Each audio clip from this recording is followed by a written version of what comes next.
আজকে আমরা পড়ব পঞ্চ ইন্দ্রিয় সম্পর্কে।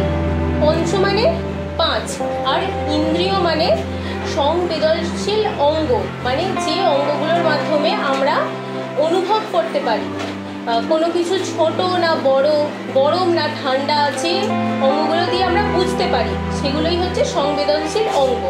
চোখের সাহায্যে আমরা কি করি? চোখের সাহায্যে আমরা দেখি কোনো জিনিস বড় না ছোট, বা সেই জিনিসটা সুন্দর না সুন্দর নয়। এই যে ফুলগুলো তোমরা দেখতে পাচ্ছ, আমরা চোখ দিয়ে দেখেই তো বুঝতে পারছি যে এই ফুলটা সাদা বা এই ফুলটার 5টা পাপড়ি আছে। তাহলে চোখটা যদি না থাকে তাহলে আমি বুঝতে পারবো না। তাহলে চোখ আমাদের কি করতে সাহায্য করে?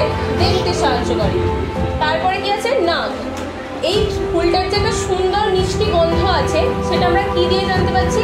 এই যে নাক দিয়ে টেনে, তাই তো, নাক দিয়ে নিঃশ্বাস দিয়ে টেনে জানতে পারছি যে এই ফুলটার একটা সুন্দর মিষ্টি গন্ধ আছে।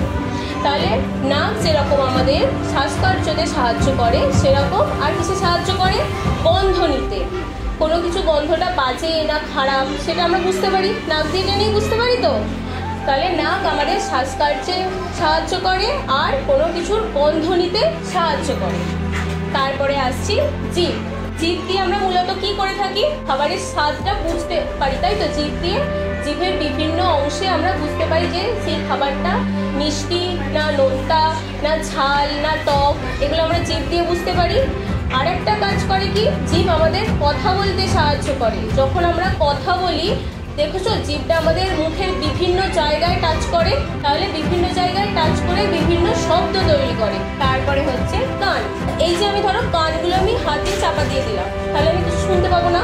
এবার ধরো আমি শুনতে পেলাম না, কেউ আমায় ডাকছে, তাহলে আমি তার ডাকাটাকে আমি সাড়া দিতে পারবো না। তাহলে কান যদি না থাকে তাহলে আমরা গানও শুনতে পারবো না, বা কেউ আমাকে ডাকছে বা আমাদের এই যে কথাবার্তা সেগুলো আমরা কিছুই শুনতে পারবো না। তারপরে আসছে ত্বক বা চামড়া। এই ধরো আমার হাতে একটা মশা বসেছে, আমরা কি করলাম? মশাটা যখন কামড়াচ্ছে মেরে দিচ্ছি তো, তাহলে কোথায় আমরা প্রথম বুঝতে পারছি যে আমাকে মশাটা এই জায়গাটাতেই কামড়াচ্ছে? চামড়ার উপরে। তাহলে ত্বক আমাদের কোনো কিছু অনুভব করতে সাহায্য করে।